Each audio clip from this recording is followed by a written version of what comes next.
Boom, go, go. Boom, go.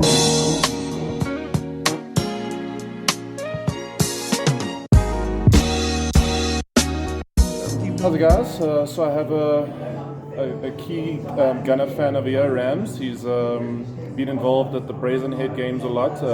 One of the leaders of the Goon Squad, taking it back old school. So we just wanted to catch up with him before the game and see his thoughts on the game and see his thoughts on the lineup and give his prediction. We've had a lot of chats in the week after doing various online calls on StreamYard and stuff, so that's been fun. But now the moment is here, so now we've got to see how we're going to do. So, Rams, take it away. How do you feel about the starting lineup, firstly? Look, I think Arteta has done the best he can with what he has at his disposal. I felt that we probably needed to get Timber in the game on the midfield. I think I pretty much was advocating for that. But it seems that Calafuri might be injured as well. Yeah. So that's probably why Arteta didn't have the option to actually play him in midfield. But overall, I think it's a good starting lineup. We pretty much predicted the same, barring the introduction of Jorginho. I am a little bit worried about his ability to kind of track back. Looking at Spurs' front line, they're quite pacey. I worry that he might not have the legs to kind of combat that. But overall, I'm still confident. I will maintain my previous prediction of 2-0. I think we're gonna come through and show the Spurs exactly who we are. Awesome. So what do you think about not playing maybe Kivio at left back and because Calafuri and Zinchenko are injured, so we understand that they couldn't play, but what about Kivio at left back and then Timber in the midfield? Is that something you would have liked to have seen? No, I actually said this in the other video that I would rather have Jorginho play. I'm not against Jorginho playing. I just think that it would have been more beneficial to us to have Timber in there, provided Calafuri is fit. Kivio is great. He's shown in the last couple of games last season that he can actually play. But I just think this game is just too big for him. I think we need to take that in consideration. This is not just any odd game. This is one of the biggest games of the season. And we also know that Tottenham versus Arsenal can get quite fiery. And the temperament needs to be at peak. So I think what Arteta's chosen as a starting lineup is pretty much the best he could do with the resources that he has at hand. And then Kivio played the Bayern game, didn't he, when we got torn apart by Sane, so yeah, it's not a good kind of record there in big games. Absolutely, I was telling my brother the same thing. I think we need a lot more temperament when it comes to these games. I think the squad is ready.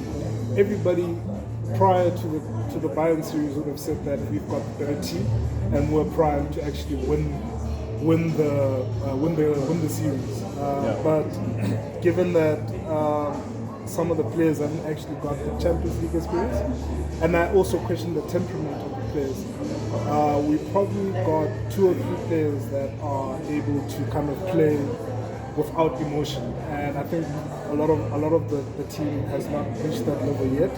Hence, prior to the season, I would have asked for an experienced transfer. And I'm glad that we got a guy like Sterling in there. He's got the temperament, he's got the experience, and he's able to kind of deal with situations that some of these players haven't actually been exposed to.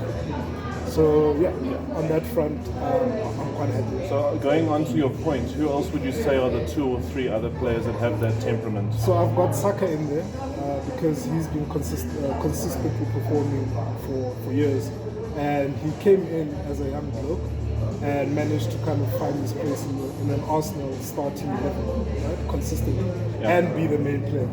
So he definitely is up there. I've got Jorginho as one of those players.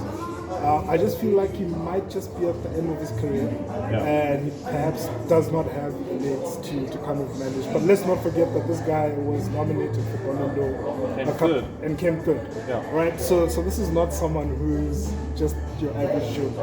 And then I've got Saliba in there. I put Saliba in there. Just based on his performances over the past couple of years and his ability to remain calm in difficult situations and always consistently perform. I think those are the key metrics that I would kind of look at to determine those players that are actually cold, really cold players. Yeah. I would add Trossard to that. I just get this vibe from him that he's very calm. I know he hasn't played much in the Champions League and he hasn't done well in big tournaments for Belgium, but he just gives me this like calm vibe. Like even with his goal against Bayer Leverkusen, he just like he could have shot and then he just dribbled a bit and then he shot again. Like he's got this other way of thinking about the game and just being. Seems like he has all the time in the world on the ball. So I would add him. I think a lot of people don't understand that Trossard is probably one of the most tactically astute players that we have in the team. Yeah. People don't realize this, and I think a part of the reason why people think that he's effective coming off the bench is because he literally studies the game while he's sitting. Yes, that's. And when he comes on, he knows exactly where the gaps are, and he will tell his teammates, play this pass in this position, I'll make something happen. And that's what generally happens, and that's why he keeps scoring Not goals. passive on the bench. He's Exactly. Actually, So I think he's got the ability to become a manager once he's done with his footballing career. He's tactically great. and Jorginho. Jorginho is another one that I think will be a good manager. He's got a football brain on him, like big time. Absolutely. Awesome. Let's close it there. You know.